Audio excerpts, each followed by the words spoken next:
Hello dear student, today we shall read Journey to the End of the Earth. If you want to know more about the planets, past, present and future, the Antarctica is the place to go, born boy. तो पृथ्वी के दूसरे सतह की यानी कि दूसरे सिरे की यात्रा, इस जो गद्य में जो लेखक है वह रशियन जो खोजयान है एकेडमिक सोकल स्काई, उससे जो है अंटार्कटिका महाद्वीप की जो है यात्रा आरंभ करता है, जिस पर कि वह स्टूडेंट ऑन आइस इस कार्यक्रम का जो है आयोजन कर रहा है। यानी कि बर्फ पर जो छात्र हैं उनके लिए जो है वह इसका आयोजन कर रहा है। उसकी जो यात्रा है वह मद्रास से अंटार्कटिका के लिए आरंभ होती है और इसको वहां पहुंचने के लिए लगभग 100 घंटे तक की लगातार यात्रा करनी पड़ती है, जिसमें कि वह 9 समय बिंदु, 9 चेक पॉइंट और 3 महासागर और कितने ही जैवमंडल पार करके वह जो है मद्रास से अंटार्कटिका महाद्वीप पर पहुंचता है। और 100 घंटे की यात्रा में वह पानी के जहाज से, हवाई जहाज से, कार से, बस से और विभिन्न जो यातायात के साधन हैं उनसे जो है यह यात्रा पूर्ण करता है। जब वह अंटार्कटिका महाद्वीप पर पहुंचता है तो उसकी जो यात्रा है और उसकी लंबी थकान है उसका सुखद अंत होता है। अंटार्कटिका जो कि आज से 500 करोड़ वर्ष पूर्व एक परामहाद्वीप यानी कि गोंडवाना नामक परामहाद्वीप वहां पर स्थापित था और उसका सेंट्रल जो था गोंडवाना अंटार्कटिका था और 500 मिलियन वर्षों तक जो है वह क्षेत्र फलता फूलता रहा। तब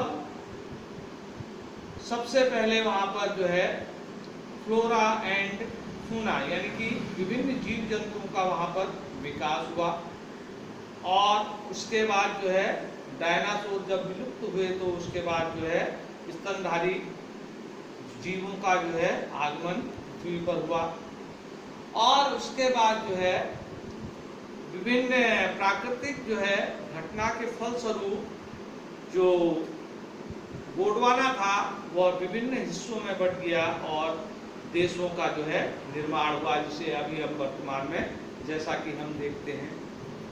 और अंटार्कटिका में बर्फ के अंदर करोड़ों वर्ष पुरानी दबी हुई कार्बन की परतें हैं, जिससे कि हम अध्ययन करके पृथ्वी के भूत, भविष्य और वर्तमान का अध्ययन कर सकते हैं। और जो वर्तमान में हमारी ग्लोबल वार्मिंग यानी कि जो पृथ्वी का तापमान जो बढ़ रहा है उसके द्वारा जो पृथ्वी का अंत है, क्या यह अवश्यंभावी है? तो यह हम अंटार्कटिका का अध्ययन करके जो है इसको सुनिश्चित कर सकते हैं, क्योंकि थोड़ा सा जो अंटार्कटिका में परिवर्तन है वह धरती पर बहुत अधिक परिवर्तन जो है ला सकता है।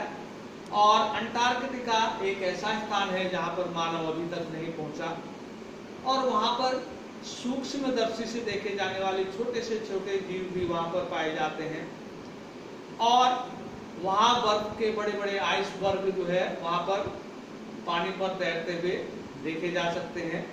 और सबसे बड़ा जो बर्फ का जो टुकड़ा है, आइसबर्ग है, वह बेल्जियम देश के आकार के बराबर है, यानी कितने बड़े टुकड़े का जो है वहां पर बर्फ भी पाई जाती है और वहां 24 घंटे प्रकाश रहता है और एक सर्वव्यापी शांति वहां पर व्याप्त रहती है। कभी कभी एवलांच और जो है बर्फ की चादर के टूटने से शोर जो उत्पन्न होता है वहां की शांति को भंग करता है और वहां पर मानव के लिए जो है अभी भविष्यवाणी अच्छी नहीं है।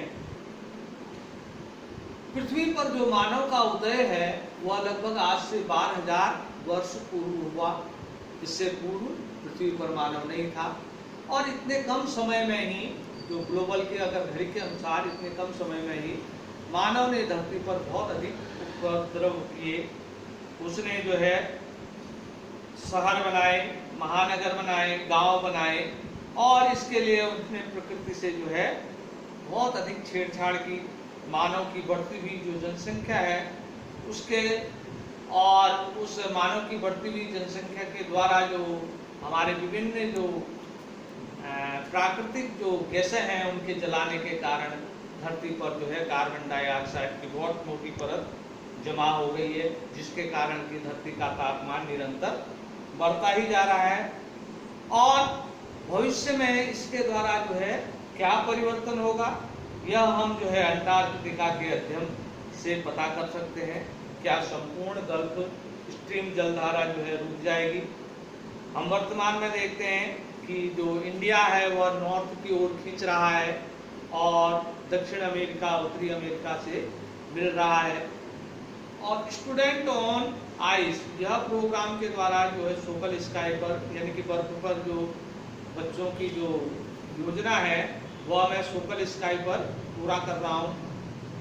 और इस जो अभियोजन, इस योजना का जो प्रारंभ किया था वह कनाडियन जियोफ ग्रीन ने किया था, और लगातार जो है वह यह कार्य करते हुए जो है अब थक चुके हैं, उन्होंने रिटायरमेंट ले लिया है। जब हम सोकल स्काई पर जो है भ्रमण कर रहे थे, अचानक ही वह जो है बर्फ पर जाम हो गया। तब जो हमारा जो लीडर था उसने हमें बर्फ पर चलने के लिए किया। हम अपने सारे यंत्रों के साथ बर्फ पर निकले, और हमारे पैरों के नीचे 1 मीटर मोटी बर्फ की चादर थी, और उसके नीचे जो है खारा पानी था, जहां पर कि जीव जंतु उस खारे पानी पर निवास कर रहे थे। और जो धरती की जो बढ़ता हुआ तापमान है वह क्या जो हमारे पृथ्वी की समाप्ति का जो द्योतक है यानी कि उसकी सूचना दे रहा है। और अंटार्कटिका का जो पारिस्थितिकी सिस्टम है और वहाँ एक कोशी जो जीव पाए जाते हैं उनमें होने वाला थोड़ा सा परिवर्तन जो है हमारे लिए जो है बहुत अधिक परिवर्तन लाएगा। अंटार्कटिका में जो यात्रा करना जो है एक बहुत विचित्र अनुभव था, और वहाँ पर जो है 180 मीटर गहराई तक जो है खारे पानी की जो है झील थी। और जिस प्रकार डायनासोर और स्तनधारी जीव, स्तनधारी जो हाथी थे, इस प्रकार बड़े बड़े हाथी थे और ऊनी गैंडे थे, वह धरती से विलुप्त हो गए। क्या पृथ्वी के मानव भी उसी दिशा में जा रहे हैं? अंटार्कटिका में जाकर हम इस चीज का अध्ययन कर सकते हैं, क्योंकि वहाँ पर होने वाला थोड़ा सा परिवर्तन भी हमारे जीवन में बहुत अधिक परिवर्तन कर सकता है। धन्यवाद। ये कठिन वर्ड जो है आप उतार लेंगे, डिफिकल्ट वर्ड, और कल इससे संबंधित क्वेश्चन आंसर आपको कराए जाएंगे।